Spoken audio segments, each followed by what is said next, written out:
A teammate gets the final kill on the enemy Shadowcat, and that brings this drop to an end. Checking the final score of our intrepid cadet, he winds up with 6 kills, 10 components destroyed, 472 damage done. Now, some of you are saying to yourselves, Juan, you can't start a video at the end. And the rest of you are saying, how do I get that kind of a score as a starting player? Well, that is a long story indeed.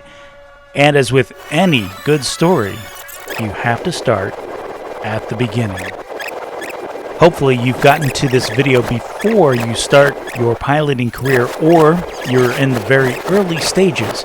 So the first thing that you'll want to do is set aside some time to devote to the game when you first download it. This is because not only is there a learning curve to getting used to piloting a mech, but more importantly, PGI gives you 24 hours of free premium time when you log in for the first time. That premium time gives you a 50% boost to CBills earned and XP. CBills, of course, are the in-game currency used for buying mechs and equipment, and XP is experience points, and you use that to unlock new skills on a specific mech. So you can see how this would be an important boost towards your fastest free-to-play start in MechWarrior Online, or MWO. The first thing you want to do when loading into the game is to launch the tutorial. Now, some of you are saying, but I don't need no stinking tutorial, bring on the action. And that's fine, you can skip it, and while you're at it, you might as well skip this video also. For everyone else who is looking for the fastest free-to-play start in MWO, it's off to the MechWarrior Academy. Now, this is very important for a couple of reasons.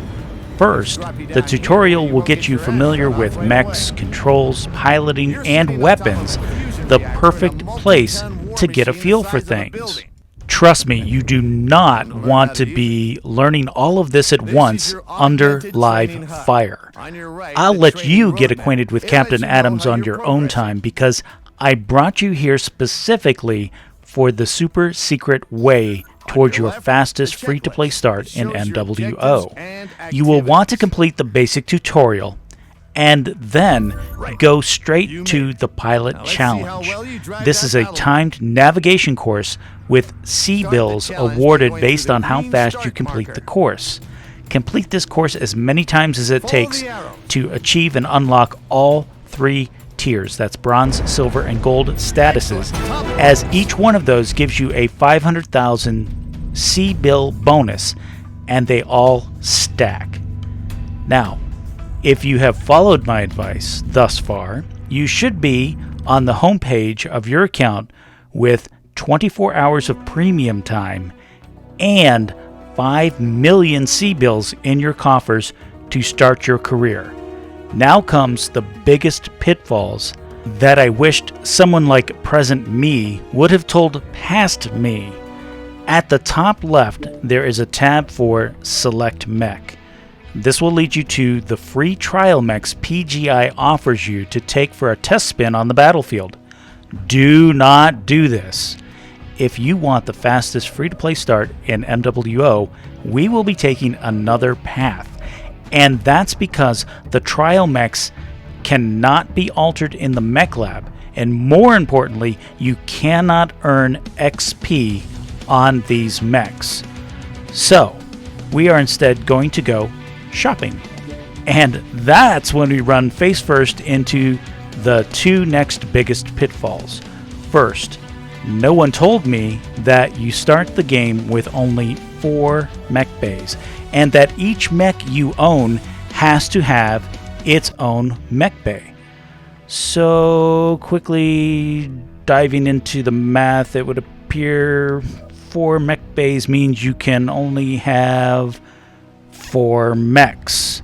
That's until you either earn or buy more mech bays. Suddenly, the joy of shopping just got more serious. You will have to choose wisely.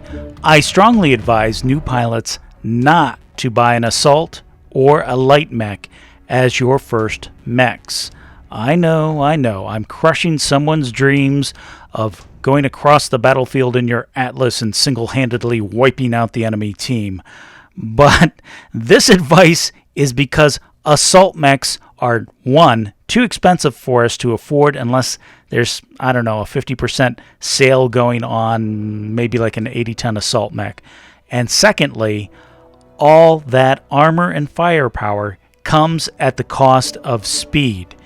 If you're new to the game, you won't have yet developed a sense of positioning on the battlefield and will wind up chasing the battle always a step behind or getting hopelessly out of position. Now on to the lights. They are super fast and very affordable, but these are again a very poor choice for new pilots. All that speed and maneuverability comes at the cost of armor and firepower. All it takes is a fraction of a second when you zig instead of zag, and you will get your mech shot out from under you. And because this will happen to you and happen quite quickly, the learning curve for proper use is substantial. Also, keep in mind, lack of firepower and survivability means you will get lower N scores, C bills, and XP as a result. Does any of this sound familiar to any experienced pilots out there? So what are we left with and how do we go forward? Well, my friends, I have a solution for you. Hello, sexy hunchback. These mech chassis run about 3.6 million C-bills, so there is room left in your budget for alterations. Did I mention the part where it costs C-bills to make build changes to a mech? Well, okay, now I have, and it is a real thing, so just be aware that spending too much for a mech will leave you with insufficient funds to make any upgrades or changes to the mech. Going back to the hunchbacks, you can see there are 5 chassis to choose from. So, how do we pick the right one for you? If only there was a way to have more information about each one. If only someone would devote their time, effort, energy, and talent to doing a video showing the features of each one, it would make this choice a lot easier. Yeah, but since we don't have anything like that, we're going to go with the 4G. Now, the 4G is very capable as is right out of the gate, but we can tweak it to make it better. The first thing we do is add endosteel for 500,000 C-bills. This will free up some weight. Next, replace the small laser in the head with a medium laser for another 80,000 C-bills to increase firepower at range. Then you'll want to upgrade the heatsinks to double heatsinks for 1.5 million C-bills. Oh, wait. That little upgrade is too expensive just yet. But don't worry, you will get there and much more. Now, I've moved the ammo out of the left torso and into other areas to be better protected. Yes, ammo explosions are real. And then I fill out the rest of the tonnage with more ammo and heat sinks.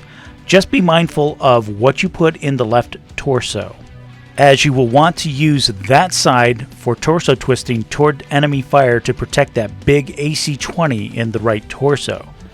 Before you save your mech loadout, you might want to see what you have created in action to see if you need to make any additional changes or upgrades.